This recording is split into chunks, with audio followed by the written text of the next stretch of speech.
Thank you very much for joining this webinar. This is our first webinar on the traction and division of Hotels by Day. We feel really blessed that so many of you have answered the call and the curiosity of wanting to know what is our traction, what is our vision, where we're going, and how we're going to do it. We have two webinars, as a matter of fact, because so many people actually answered. So we have this webinar today and another webinar on April 15th at 4:30. So right after you paid your taxes to the government, you can join this webinar in all serenity. So let's start. We're going to introduce Hotel by Day, and then we're going to go into the topics that you wanted to find out most about the company. Topic one, we're going to start with bookings. Topic two, marketing, then hotel partnerships. And we're going to end with vision on the presentation. And last but not least, Q&A time. So I'm going to give a good 20 minutes of Q&A time. So let's start with who we are. We're essentially a marketplace for day passes, which means pool passes, cabanas, co-working spaces, meeting rooms, workspaces, and last but not least, day rooms. The way that we see ourselves is that we're the super app for flexible daytime spaces and real estate and daytime experiences. So whether you'd like to recharge anytime, whether you like to work anywhere, we got you. The product comes in all shapes. It's everywhere in all its shape, all its form, and all its deliveries. We have a native app, iOS and Android. We have a web app, which is basically a conversion of the website into the some kind of a native app shell. We have the website in all its variety of sizes. And we also have a portal for our hotelier friends to be able to manage availability, rates, and inventory. Here's a sample of how the listings of our properties look. On the top here, and just to follow the arrows, you see the label of our brand and of our logo in gold keys, basically. That is a sign that it's a preferred partner of us. We work well with them, they work well with us, they get a gold key. The second arrow is that you'll see that some properties provide different products. That's very important. That differentiates themselves from the competition that might be in the same neighborhood and same city. By having more products, you'll have more colors and it will attract the customer's eye. And it will also give you, or the hoteliers, the possibility to offer more real estate and more variety of services at the hotel. On the second listing to the bottom here, you see a slight different presentation when the hotel provides access to the pool, which is very much requested by a customer. We'd like to point it out right at the scorecard of the hotel before going into the detail page of the hotel. And here on the second listing, you see that the differences of services are different, as in they have day rooms, both of those listings do, but one is more geared towards work, the other one has a pool pass to offer. Now, let's do a dive on bookings. This is our top 10 cities. New York is number one, as in the city itself. But what the takeaway here is that you'll see that there's a variety, a multiplicity of small towns that actually take the top in total sales. And that is a testament to the wide distribution and wide adoption of our model with our customers in North America. Another takeaway is that the lead time is actually not so short. It's on average about 4 days. But in leisure destinations like Miami and Fort Lauderdale, the lead time of booking versus check-in is 13 days and a half.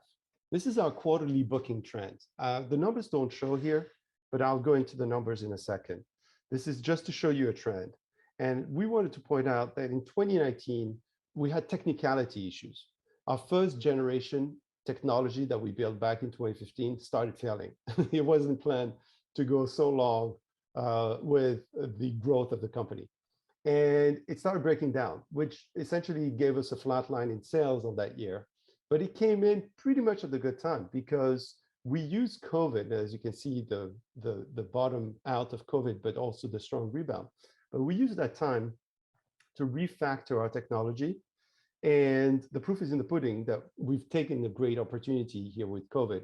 So that you can see here the last quarters, we've broken our ceiling of 2018 and 2019. And we are on a path to growth that is stronger than ever. Let's talk about bookings for a second and the key performance indicators. Total bookings for the company is 195,000 and counting. Bookings in Q1 2022, 11,000, up 57% year over year. Now, some of you might think it's unfair to compare with Q1 2021. Everybody was still locked down under COVID, and that's fair. So let's compare with Q1 2019, which was the last normal year in the industry, and we're still up 25%. So we're doing really great numbers in late 2021 and early 2022. Our average conversion rate of how many people actually log in through all our platforms versus bookings is 5.4%, which is a really good number. It's a strong number for an internet company. Countries in operation 4. Now let's dive into marketing. This is a sample of our digital ad that you'll see possibly on Facebook or some other media. You'll see here that we are communicating the opportunity and the versatility of a hotel where you could work, live, and play all at once, all in the same place, and you can book with Hotels by Day. We've been in plenty of media. We're very proud of our record with the media. As a matter of fact, some of you has possibly found us through Shark Tank. That was an experience. The guest profile, 51% male, so we're slightly more male than female. We're slightly more millennial and Gen X than any other generation. What's also interesting for our hotelier amongst us in this presentation is that 62% of our customers live within 20 miles of the space that they book. That's extremely interesting because essentially it shows that our model is complementary to the overnight guests that usually come from out of state, out of continent altogether, out of country, of course. No, our customer is actually hyper local. And so we're complementary with the guests, and we're complementary with the revenue, being that we bring in revenue when the room sleeps or when the room usually does nothing between 9 a.m. and 6 p.m. In terms of booking, the overwhelming majority of our customers book day room. That's our legacy product. That's how we started, and that's how we have traction. But we also see strong numbers with bookings on pool and cabanas, using rooms for early check-in, late check-out, workspaces, etc.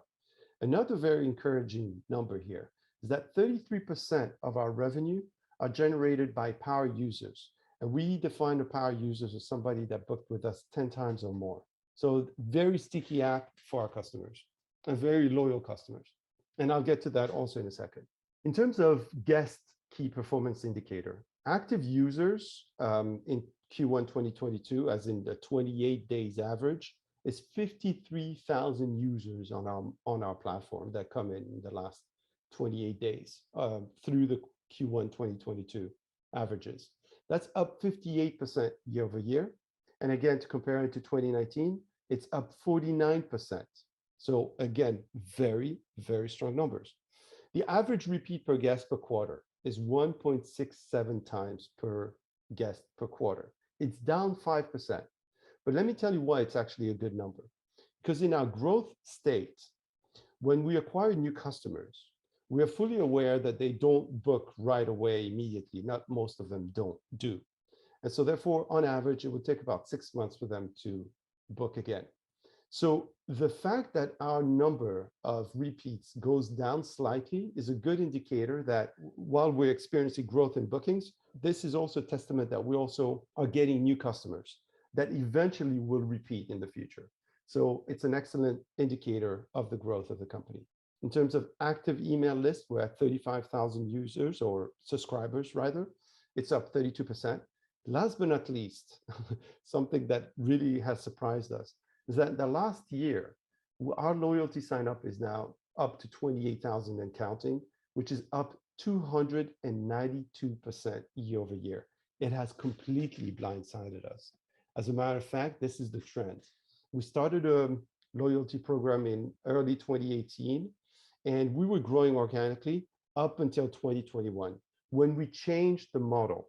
Before the arrow there indicating this very strong growth, so strong as a matter of fact that maybe we should be in the business of loyalty programs more than anything else, we changed the model where before it used to be gamification, essentially. We were told that the best loyalty apps is when your customer plays with you and tries to acquire this and that and this and that.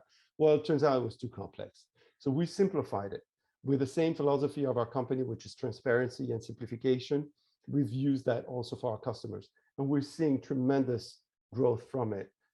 So much so that we are now focused on essentially monetizing this boom that we're seeing in customer loyalty signups. And the way that we aim to monetize it is that, as I mentioned, we made the program very easy. Essentially, we're giving 3% back in points for every booking that a customer makes. So for example, if a customer makes a booking at a valuation, or a value rather, not a valuation, a value of $100, they get 3 points. And the more they accumulate points that would eventually match the cost of the stay or the booking, they could redeem those points and essentially get a free stay. We already are seeing some redemption. We're seeing an acceleration of those redemption. We're paying the hotels directly with our virtual credit card system that we've implemented again last year, being that we refactored all of our technology.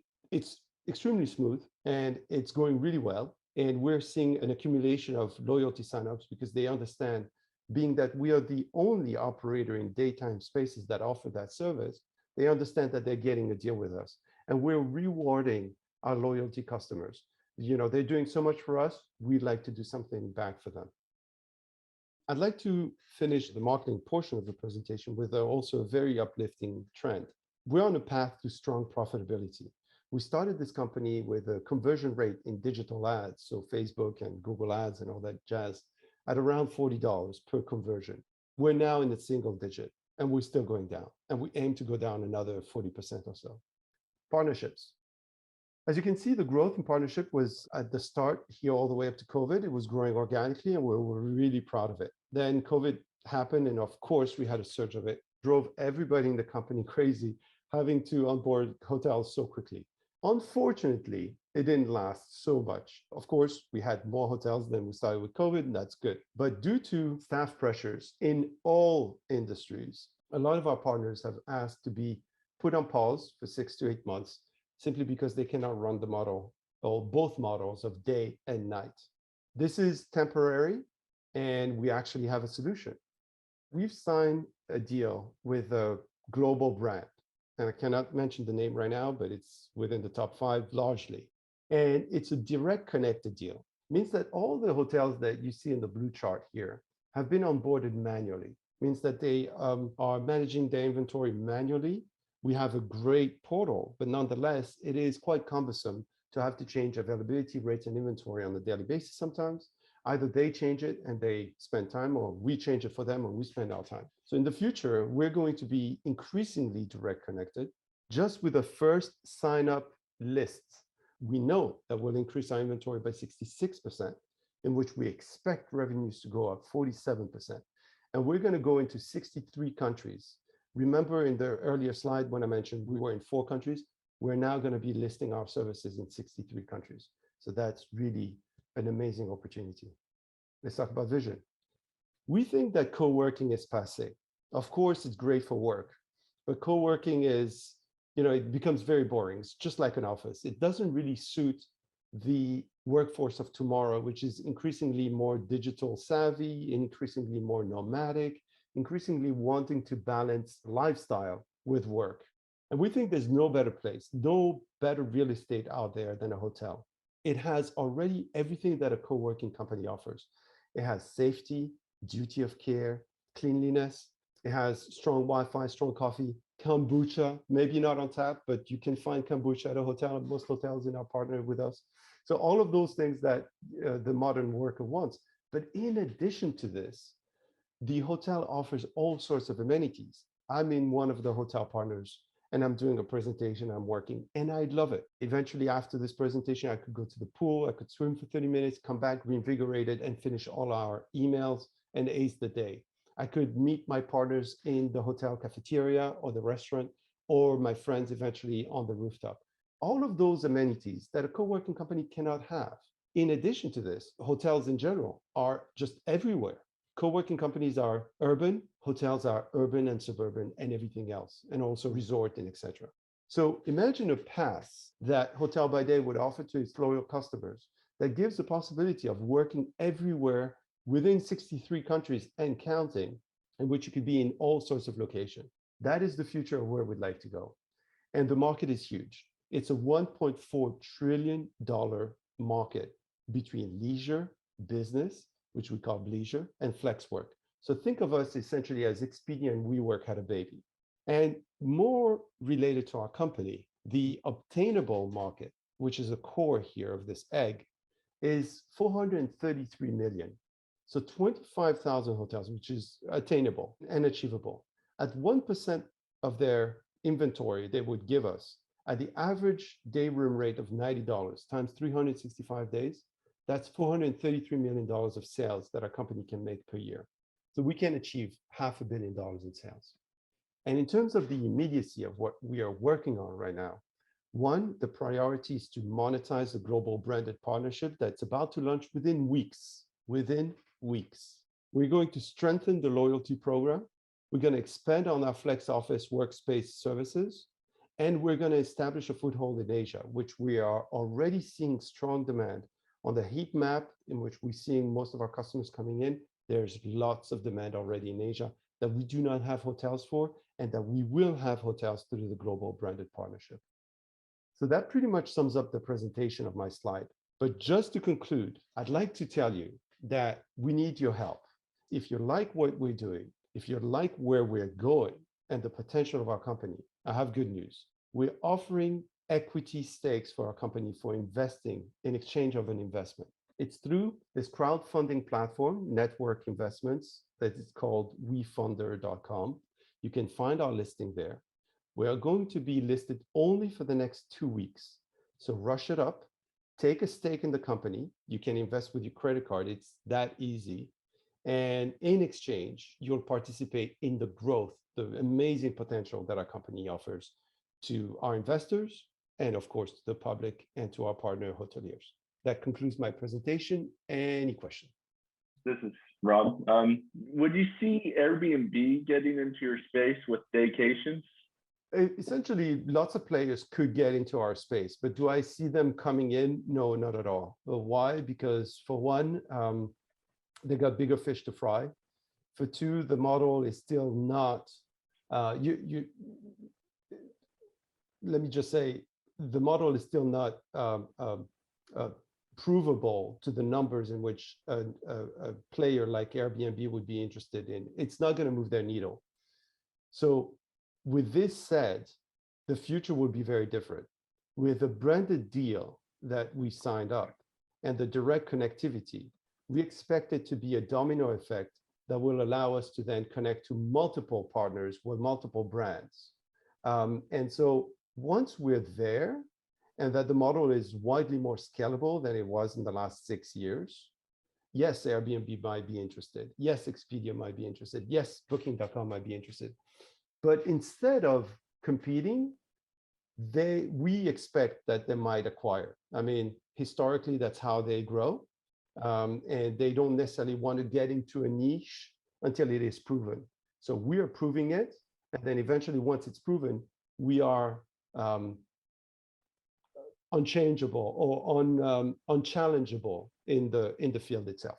Do you see dynamic pricing with hotel day rates becoming a factor? Because yes. Another company I'm somewhat interested in is Turo, and they do dynamic pricing where they change the rates that cars go out. It's kind of a similar business model like yours. Do you see prices fluctuating a bit more with your technology stack, or? So yes, so Turo is, I'd like to put a caveat here that Turo is a peer-to-peer. Turo essentially rents out cars to the public, and it's a peer-to-peer model. So they actually have control over the rates of their inventory much more than we control it. We are at the mercy, quote unquote, but we let our partner hoteliers manage their rates. They own the property. They are largely familiar and trained and professionals in knowing exactly what rate to sell it. The rates already do change on a sometimes weekly basis, but mostly on a quarterly basis. So they already are changeable. But however, they will be more dynamic once we direct connect. So that also, well, the direct connect has an equation in the programming that allows us to be of a certain difference of day versus night. So when night goes up, well, the day goes up as well. When the night goes down, the day will also go down, and that will be automatic, and it will not be a manual process for neither the hotelier nor us. So it will be more dynamic. Yes. So Los Angeles is a very interesting market. It's huge land-wise. I'm curious, what's your take on why it's your second largest market? Well, it goes by the laws of numbers. Los Angeles is, of course, a very large number, but it is our second, just to attest to that, it is our second market after New York, and New York has more people than LA. So the more the people, the more the potential customers, and the more traffic we will get. It's as simple as that. Now, can we do a better job in LA? Yes, we can. And we believe that post the stresses and the stress test of COVID onto our partner hotelier, we are expecting a lot more properties with pools and with strong leisure amenity offerings to reopen on our platform. And with that, we'll be able to grow the cabana and the pool passes that right now we're restricted and not able to sell. And so LA has a leg up on New York, so to speak, in the sense that it offers, the day room model, but and the workspaces model as well, as much as New York does. But in addition to that, it offers a really strong offering in pool and leisure spa, which New York is not of course, not much of a destination when it comes to that, besides the summer. But then again, in the summer, we get back into such pressure points that it's hard for the hotel operator to offer pool passes without being a guest of the hotel. In that sense, booking a day room allows the customer to use the room, use the shower, use the bed, being able to nap, and also use the amenities with it. So we think that we're a hack for using the amenities of the hotel by being a guest during the peak times of the hotel demand. And then the booking window, obviously, being that the booking window is all the cities and the top 10 cities. And to the right, we spoke about the booking window to check in. In the leisure cities like Miami and Fort Lauderdale, it was actually 13 days and a half. So something that we haven't yet marketed is pushing downloads of our app, as in digital marketing for downloads. We let the downloads be organic based on the traffic that we generate, either through the digital ad that allows the customer to get into our website, and then eventually we encourage them on the homepage to either download our app, and if they're loyal customers, we do email them and encourage them also to download our app. As a matter of fact, we have a promo code that allows them to, because you see, with this loyalty program now, we have a lot of tools to be able to regulate and to rectify any type of discrepancy that we might see. And so therefore we throw in carrots whenever we want to incentivize a certain customer action. And so with the app, we do have a promo code that allows the customer that once they book with the app and they use automatically that promo code, they get extra points, or they are also registering to a giveaway program. So we're doing all of that. But the last thing that we haven't done yet is to actually spend money on app downloads. We're still not very clear on the type of traffic we're going to get through that.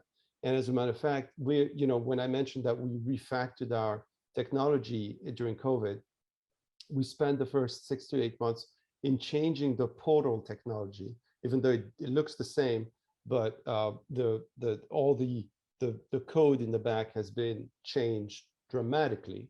It's smoother, faster, it downloads faster as well, etc.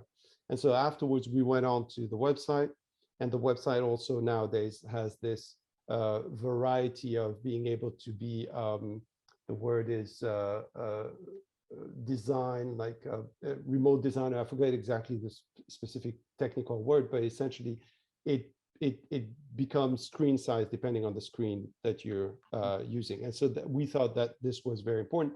The last bastion of our work, which we're actually going to be changing very, very soon, is revamp a complete revamp of the app. The app works great. It works fantastic for a repeat user. It's actually the simplest app to keep on booking on the same hotel, if that is the case that you're interested and looking for. So everything gets saved, et cetera, et cetera.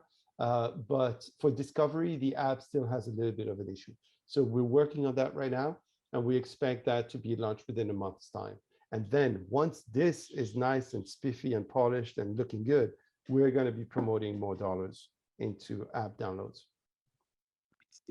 And then when you say the back office, you changed to a new standard that's probably more that can attach to more, because everyone's had to do it. And so, like, you know, at least is that what you're speaking to, where you had to modify? Okay. Yeah, technology has its way of being obsolete very quickly. And you usually update it tremendously, you know, with each single passing year. We committed the mortal sin of not updating it for a couple of years when we launched.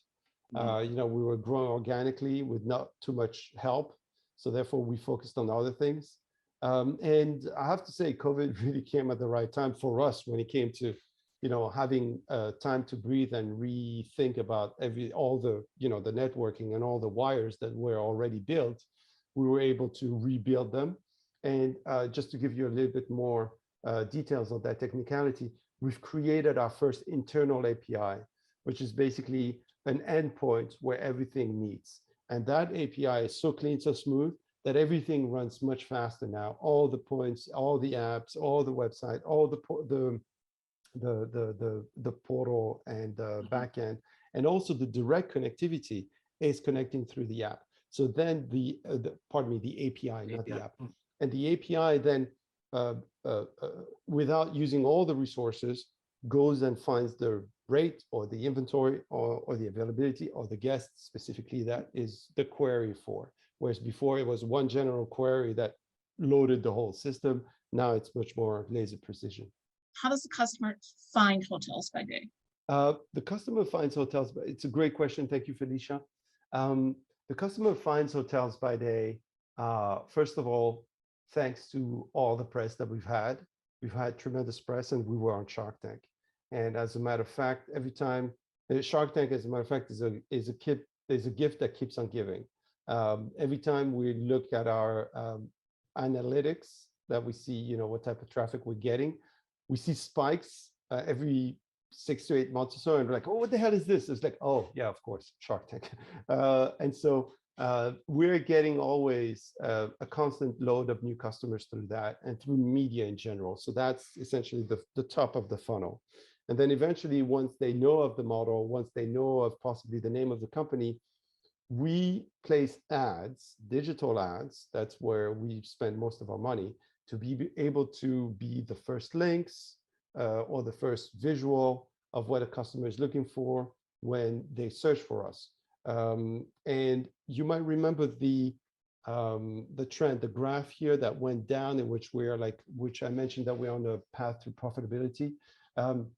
That's actually the results of our ads that we've been generating, and the cost of our ads that we've been generating. We started at $40 to convert, and on average, you know, we're making just low double digits in terms of revenue on a per booking basis. So when we started at $40, we were widely out, and it was costing us a lot to convert each single customer. And then slowly but surely, in the last 5-6 years, we've accumulated knowledge to know when to bid for the ad, how to bid for the ad, what type of language you should be using, where, in what shape and what format, et cetera, et cetera. So we are doing tremendous growth, or tremendous knowledge. We're acquiring tremendous knowledge, rather, in how to place an ad, when, where, so that we convert at a profitable level. And that's on booking number one. We know that on average, a customer on a per yearly basis books about 3.3 times.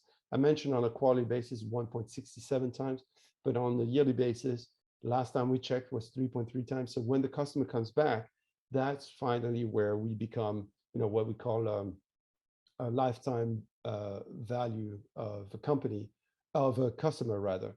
That's where we are becoming more profitable. And last but not least, social media and emailing also is another way to acquire customers, rather to acquire bookings. Customers with emailing, not really, because we don't reach out to a customer that doesn't know us. We reach out to the network of customers that already signed up to our platform and that agreed to receive emails. So that kind of gives us a little bit of a bump in terms of sales. But in terms of acquiring new customers, social media also helps a little bit. Thank you. Thank you so much. It was a great time. I really enjoyed my time. I hope you all enjoyed yours as well. I hope you enjoyed learning about the company. And we look forward to your participation. We look forward to your partnership, your friendship, and we are going to hear from all of you soon, I hope. Thank you. Thanks for your time.